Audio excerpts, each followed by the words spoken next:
इस वक्त पूरे मार्केट में पैनिक की सिचुएशन क्रिएट हो गई है। आप अपना पोर्टफोलियो खोलते हो और अपने लॉसेस देख करके डर जाते हो। फिर आप यूट्यूब, ट्विटर या कोई न्यूज़ चैनल खोलते हो और हर जगह एक ही जैसी बातें चल रही है। ट्रम्प ने इस कंट्री पे इतना टैरिफ लगा दिया, ट्रेड वॉर होने वाला है, पूरी की पूरी दुनिया रिसेशन में जाने वाली है, स्टॉक मार्केट बर्बाद होने वाला है, वगैरह वगैरह। और ये सब कुछ देख करके आप और भी ज्यादा डर जाते हो। Now you need to understand one thing. इस वक्त ग्लोबल अनसर्टेनिटी चल रही है। Investor sentiment all time low पर है। इसीलिए ये सारे न्यूज़ चैनल्स और कंटेंट क्रिएटर्स आपकी इसी डर का यूज कर रहे हैं अपने फायदे के लिए। इनके लिए ये एक बढ़िया अपॉर्चुनिटी हो जाती है व्यूज और टीआरपी इकट्ठा करने के लिए, क्योंकि ऐसे इवेंट्स साल में हार्डली कभी होते हैं। इनका तो काम ही है जरूरत से ज्यादा चीजों को हाइप अप करना, और ये सब देख करके आप और ज्यादा डर जाते हो। इस वीडियो में मैं ये सारी की सारी फियर मॉन्गरिंग और अननेसेसरी नॉइज को कट डाउन करने वाली हूँ और आपको सिर्फ और सिर्फ लॉजिकल और सोल्यूशन ओरिएंटेड चीजों के बारे में बताऊंगी। Hello everyone, I am C Harshita Iyer and welcome back to the smart money club. Stock market में हर्ड बिहेवियर बहुत ही ज्यादा कॉमन है। सभी लोग एक ही जैसा कंटेंट कंज्यूम करते हैं, एक ही जैसे डिसीजंस लेते हैं, एक ही जैसी मेंटालिटी लेके चलते हैं, और अल्टीमेटली इसका रिजल्ट होता है कि सभी लोगों को मार्केट से अल्टीमेटली बिलो एवरेज रिटर्न्स ही मिलते हैं। अगर आप वैसे ही सोचोगे जैसे 90% सोचते हैं, आपको वही रिजल्ट्स मिलेंगे जो सभी लोगों को मिलते हैं। अगर आपको डिफरेंट रिजल्ट्स चाहिए तो आपको डिफरेंटली सोचना पड़ेगा। आपको अपनी पूरी की पूरी एडेंट लाइफ में रियलिस्टिकली सिर्फ और सिर्फ 5 से 7 मेजर मार्केट डाउनटर्न्स मिलेंगे, और यही मेजर मार्केट डाउनटर्न्स आपकी लाइफ की सबसे बड़ी अपॉर्चुनिटी होंगी वेल्थ क्रिएट करने के लिए। Now rich people love these moments, क्योंकि यही वो मोमेंट्स होते हैं जहाँ पे वो अपने फंड्स को डिप्लॉय करना शुरू करते हैं, जहाँ पे आपके जैसे लोग सिर्फ और सिर्फ क्लिकबेटी न्यूज़ और वीडियोस देख के डर रहे होते हैं। बट द ट्रूथ इज, यही वो मोमेंट्स होते हैं जहाँ पे आपको स्मार्ट बन के सही अपॉर्चुनिटीज को लिटरली ग्रैब करना पड़ेगा। इसलिए हम एक स्पेशल वर्कशॉप कंडक्ट कर रहे हैं, specially for people who have a full time job, जिनके पास पूरे दिन स्क्रीन के सामने बैठे रहने का टाइम नहीं होता है, बट फिर भी वो मार्केट में मिल रही इस गोल्डन अपॉर्चुनिटी का बेनिफिट उठाना चाहते हैं। The link for the workshop is in the description. Okay, now first things first. Trump ने कि पूरी दुनिया पे जो भी टैरिफ्स लगा दिए हैं, इसका इंडिया के ऊपर क्या डायरेक्ट इम्पैक्ट होने वाला है। इंडिया यूएसए को जो भी सामान एक्सपोर्ट करेगी उसके ऊपर 26% का टैरिफ लगेगा। अब इंडिया यूएसए को सिर्फ $80 बिलियन का एक्सपोर्ट करती है। वहीं पे इंडिया पूरी की पूरी दुनिया को $800 बिलियन का एक्सपोर्ट करती है। यानी रियलिस्टिकली इंडिया जो भी सामान यूएसए को एक्सपोर्ट करती है, that is just 10% of what it exports to the entire world. अब इंडिया की जीडीपी है $4 ट्रिलियन। तो अगर मैं परसेंटेज वाइज की बात करूं तो इंडिया की जीडीपी पे इस पूरी की पूरी सिचुएशन का सिर्फ 0.5% इम्पैक्ट होने वाला है। यानी ये सब जो कुछ भी चल रहा है, इसका इंडिया के ऊपर कोई बहुत बड़ा मेजर इम्पैक्ट तो नहीं है। सो डज दैट मीन कि इंडिया पूरी तरीके से फ्री है इस पूरी सिचुएशन से, इंडिया के ऊपर किसी तरीके का इम्पैक्ट नहीं पड़ेगा? The answer is no. इस पूरी की पूरी टैरिफ सिचुएशन का इंडिया के ऊपर डायरेक्ट इम्पैक्ट तो उतना ज्यादा मेजर नहीं है, लेकिन इसके कुछ इनडायरेक्ट इम्पैक्ट्स हैं जिनके बारे में आपको पता होना चाहिए। Number 1, tariffs global supply chain को डिसरप्ट कर देता है। अब इंडिया के ऊपर इवन तो इसका डायरेक्ट इम्पैक्ट उतना मेजर नहीं होगा, लेकिन कंट्रीज लाइक यूएसए और चाइना, इनके ऊपर ये टैरिफ्स का मेजर इम्पैक्ट है। अब जब भी टैरिफ्स लगते हैं तो ग्लोबल सप्लाई चेन कहीं ना कहीं खराब हो जाती है। इसीलिए यहाँ पे इंडियन एक्सपोर्टर्स को काफी प्रॉब्लम्स फेस करनी पड़ती है, specially when it comes to sectors like pharma, IT, automobiles, जहाँ पे हम मेजरली एक्सपोर्ट कर रहे होते हैं। तो ये एक्सपोर्ट ओरिएंटेड सेक्टर्स जो होते हैं, इनके जो क्लाइंट्स होते हैं, जो मेजरली यूएसए, चाइना और ऐसी सारी कंट्रीज को बिलोंग करते हैं, जिनके ऊपर एक्चुअली में टैरिफ्स का बहुत ज्यादा इम्पैक्ट होता है, ये बहुत सारी चीजों को रीथिंक करने लगते हैं कि अब हमें माल कहाँ से खरीदना है, कौन से मैन्युफैक्चरर से लेना है, कौन सी कंट्री से लेना है, जिसकी वजह से वो बहुत सारी चीजों को टेम्परेरीली फ्रीज कर देते हैं। इसीलिए इंडियन एक्सपोर्टर्स को इनडायरेक्टली इसका इम्पैक्ट फील होता है। Number 2, commodity prices. अब इंडिया कमोडिटी प्राइसेस का नेट टेकर है, यानी हम प्राइस सेट नहीं करते। ग्लोबल मार्केट्स में जो भी कमोडिटी प्राइसेस सेट होते हैं, हमें वही प्राइसेस को अडॉप्ट करना होता है। इसलिए जब भी ऐसी कोई ग्लोबल अनसर्टेनिटी होती है तो ऐसी चीजों का डायरेक्ट इम्पैक्ट होता है कमोडिटी प्राइसेस पे। अब जब कमोडिटी प्राइसेस 15-20% गिर जाते हैं तो इसका डायरेक्ट इम्पैक्ट इंडियन मैन्युफैक्चरर्स को फील होता है, जिन्हें अपने मार्जिन श्रिंक करने पड़ते हैं।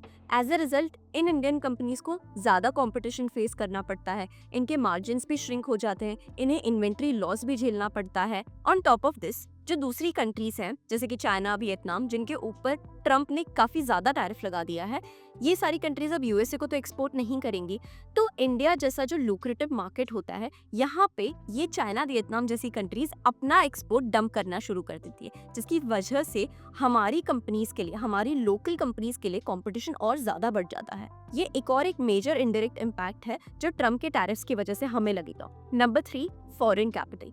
अब हमारे इंडियन मार्केट में एफआईआईज का कंट्रीब्यूशन बहुत ही ज्यादा सिग्निफिकेंट है। आई एम श्योर आपको ये सब ऑलरेडी पता होगा। एफआईआईज को ट्रेंड मेकर्स कहा जाता है।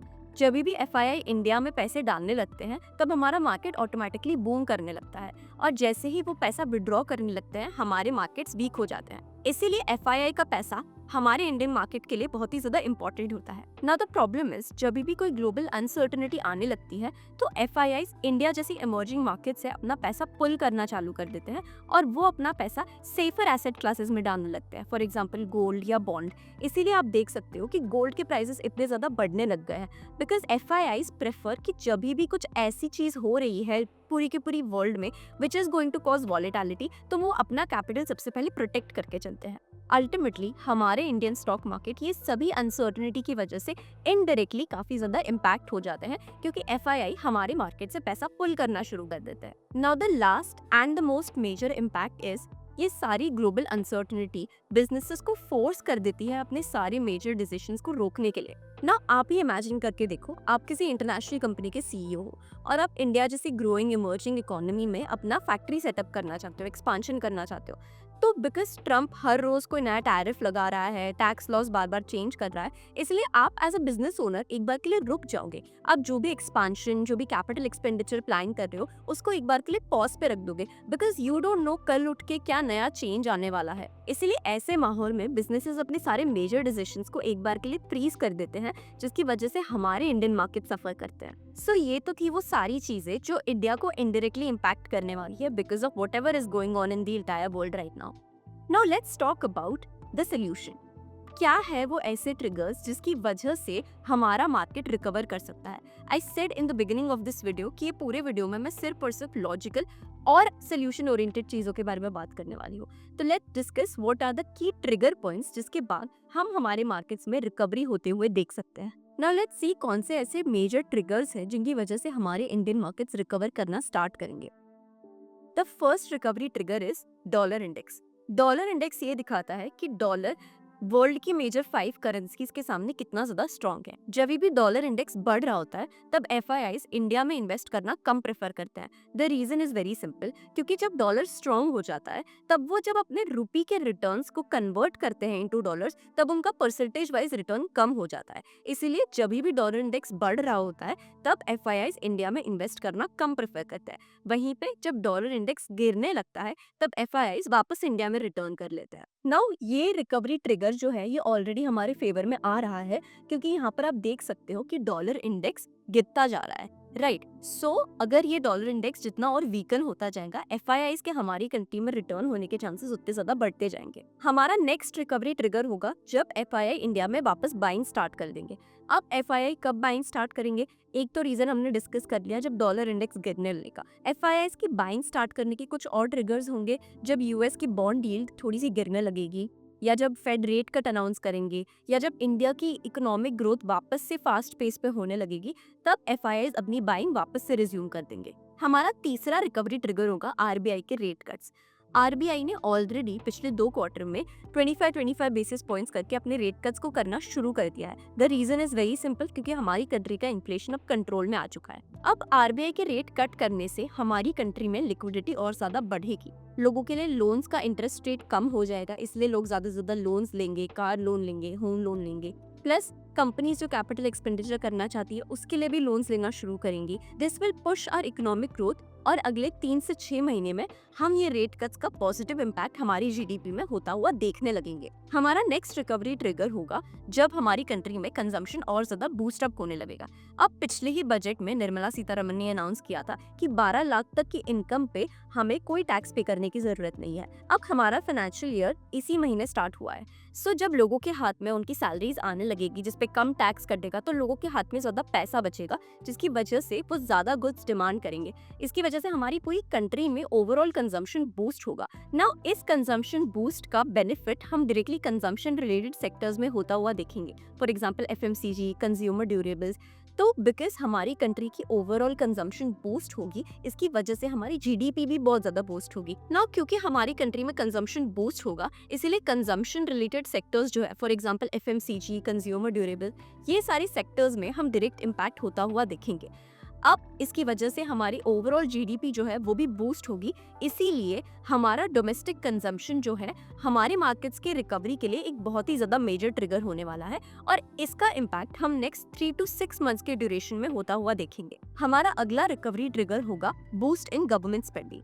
अब पिछला साल क्योंकि इलेक्शन ईयर था, इसलिए गवर्नमेंट स्पेंडिंग ऑलरेडी काफी ज्यादा कम थी, जिसकी वजह से कहीं ना कहीं हमारी जीडीपी ग्रोथ स्लो डाउन हो गई थी। लेकिन इस साल जब गवर्नमेंट अपनी स्पेंडिंग फिर से रिज्यूम करेगी तो इसका इम्पैक्ट अगेन हम नेक्स्ट 3 to 6 मंथ्स में होता हुआ देखेंगे। Why am I again and again saying 3 to 6 months? Because rate cut, government spending increase होना, कंजम्पशन बूस्ट होना, ये सारे लैगिंग इंडिकेटर्स होते हैं। इसीलिए जब भी किसी तरीके का रेट कट आता है या किसी तरीके के टैक्स बेनिफिट्स इंट्रोड्यूस होते हैं या गवर्नमेंट अपनी स्पेंडिंग इंक्रीज करती है, तब इस चीज का इम्पैक्ट हम हमारी इकोनॉमी में 3 से 6 महीने बाद मटीरियलाइज होता हुआ देखते हैं। इसीलिए ये लैगिंग इंडिकेटर्स का इफेक्ट हम Q2, Q3 में बहुत ज्यादा अच्छे से होता हुआ देखेंगे। हमारा आखिरी और बहुत ही ज्यादा इंपॉर्टेंट की ट्रिगर होगा जब कॉर्पोरेट अर्निंग्स फिर से बढ़ना शुरू हो जाएंगी। पिछले कुछ क्वार्टर से कॉर्पोरेट अर्निंग्स बहुत ही ज्यादा म्यूटेड रही है, जिसका इफेक्ट हम कहीं ना कहीं हमारे मार्केट्स में होता हुआ देख सकते हैं। But when corporates start reporting better profits, तब एक अच्छा चेन रिएक्शन होगा। लोग ज्यादा पैसा फिर से इन्वेस्ट करने लगेंगे स्टॉक मार्केट में। FIIs will also come back to India, so this is going to give a very positive butterfly effect in our market. So these were all the important key triggers जिनके ऊपर आपको ध्यान रखना होगा। Whenever these triggers start playing out in our favor, our markets will start recovering. Now every crash is someone's entry point. ये चीज आपको बहुत अच्छे से समझनी पड़ेगी। ये सब जो कुछ भी चल रहा है अभी मार्केट में, ये एक गोल्डन अपॉर्चुनिटी है आपके लिए टू बिल्ड जनरेशनल वेल्थ। ऐसी अपॉर्चुनिटी मार्केट आपको कुछ सालों में एक बार ही देता है। फॉर एग्जाम्पल जब कोविड का क्रैश हुआ था, उस टाइम पे बहुत सारे लोग डर गए थे, बहुत सारे लोगों ने ऐसे डिक्लेयर कर दिया था कि अब मार्केट का डाउन टर्न शुरू हो चुका है, मार्केट यहाँ से कभी रिकवर नहीं किया था। And we already know what happened. कुछ हफ्तों के बाद ही market rallied like anything. So make sure आप इस वक्त मिलने वाली गोल्डन अपॉर्चुनिटी को बिल्कुल भी वेस्ट नहीं कर रहे हो। You can register for our workshop from the link given in the description, जिसमें हम आपको स्टेप बाय स्टेप सिखाएंगे कि कैसे even after having a 9 to 5 job और not having that much time to devote to the market, आप कैसे इस अपॉर्चुनिटी का फुल बेनिफिट उठा सकते हो। So that was it for today's video. I hope you guys learn something new. Make sure you subscribe to the channel and I will see you guys next time.